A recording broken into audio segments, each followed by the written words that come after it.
நம்ம பைப்புள்ளிங்கிட்ட மே ஃபர்ஸ்ட்னா என்ன ஞாபகம் வரும்னு கேட்டிங்கன்னா, ஒருத்தன் டக்குன்னு எழுந்து ஏகே பர்த்டேன்னுவான், இன்னொருத்தன் வந்து உழைப்பாளர் தினம்னுவான். ஆனால் மூணாவது ஒருத்தன் இந்த பதிவை பார்த்துட்டான்னா ஏடிஎம்னு சொல்லுவான். ஆமாம் மக்களே, நீங்கள் ஒரு மாதத்துக்கு 5 வாட்டி மேலே ஏடிஎம் போய் பணம் எடுக்கிற ஆளுங்களா? அப்போ இந்த பதிவு உங்களுக்கு தான். வாங்க எபிசோட்குள்ளே போகலாம். இது எபிசோட் 11. என்னடா படா பெஜாராக போச்சு.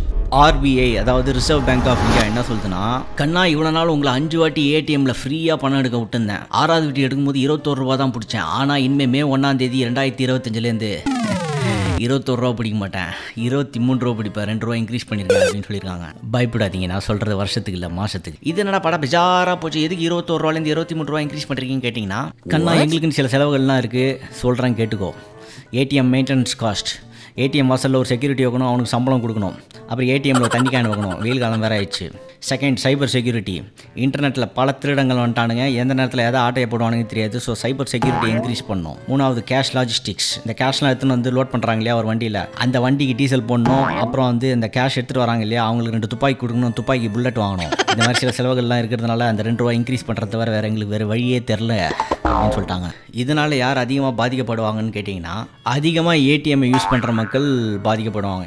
ஏன் அவங்க அதிகமாக ஏடிஎம் யூஸ் பண்ணுறாங்கன்னா, ஏன்னா அவங்களுக்கு வந்து மொபைல் ஆப் மேலே நம்பிக்கை இருக்காது. மொபைல் ஆப் எப்படி யூஸ் பண்ணணும்னு தெரியாது. சில பேர் ஸ்மார்ட் மொபைல் எப்படி யூஸ் பண்ணணும்னு தெரியாது. இந்த ஊரில் வந்து இன்னும் அந்த ஷாப் வந்து டிஜிட்டலைஸ் ஆகிருக்காது, அங்கே கியூஆர் ஸ்கேன்லாம் இருக்காது, காசு கொடுத்து தான் பொருள் வாங்குற மாதிரி இருக்கும். அப்புறம் அந்த பென்ஷனர்ஸ், அவங்களுக்கு இந்த மொபைல் ஆப் மேலாம் நம்பிக்கை இருக்காது, அவங்க காசை வித்ட்ரா பண்ணி தான் செலவு பண்ணுவாங்க.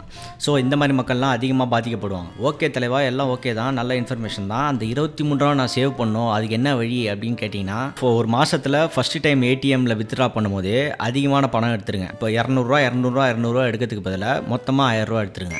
செகண்ட் வந்து, நீங்கள் ஸ்மார்ட் ஃபோன் யூஸ் பண்ணியும் மொபைல் பேங்கிங் யூஸ் பண்ணாத ஆளாக இருந்தீங்கன்னா, யாராவது உங்கள் பசங்கிட்ட யார்கிட்டையாவது கேட்டு இன்ஸ்டால் பண்ணிவிட்டு அதை கரெக்டாக கற்றுக்கிட்டு எப்படி யூஸ் பண்ணணும், இதனால் என்ன பிரச்சனை வரும் என்ன பிரச்சனை வராது அது தெரிஞ்சுக்கிட்டு அதை யூஸ் பண்ண ட்ரை பண்ணுங்கள். 3வது, அந்த 23 ரூபாயை சேவ் பண்ணுறதுக்கு இப்போ நீங்கள் ஒரு மாதத்துக்கு 3 வாட்டியோ 4 வாட்டியோ நீங்கள் வந்து கேஷ் வித்ட்ரா பண்ணிட்டீங்க, இன்னும் எவ்வளோ டிரான்சாக்ஷன் ஃப்ரீயாக இருக்குதுன்னு உங்களுக்கு தெரில. ஸோ அது இந்த மாதிரி மொபைல் ஆப் மூலிமா நீங்கள் ட்ராக் பண்ணி செக் பண்ணிக்கலாம்.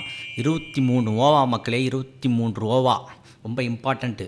ஒரு பானிபூரி வாங்கி சாப்பிட்லாம் அன்றைக்கி. ஸோ நீங்கள் என்ன நினைக்கிறீங்கன்னு சொல்லுங்கள் மக்களே. இது ஒரு நல்ல மூவா இல்லை இது ஒரு பெஜாரான தலைவலி பிடிச்ச மூவா? ஸோ இந்த மாதிரி இன்ட்ரெஸ்டிங்கான இன்ஃபர்மேஷன் நம்ம சேனலுக்கு சப்ஸ்கிரைப் பண்ணுங்கள் மக்களே. இது ஒரு நல்ல மூவ்னா ஒரு சிரிச்ச பொம்மையை போடுங்க, இது ஒரு பெஜாரான தலைவலி பிடிச்ச மூவ்னா ஒரு சோகமான பொம்மையை போடுங்க கமெண்ட்லன்னு சொல்லி இந்த எபிசோட நான் முடிச்சுக்கிறேன். நன்றி, வணக்கம்.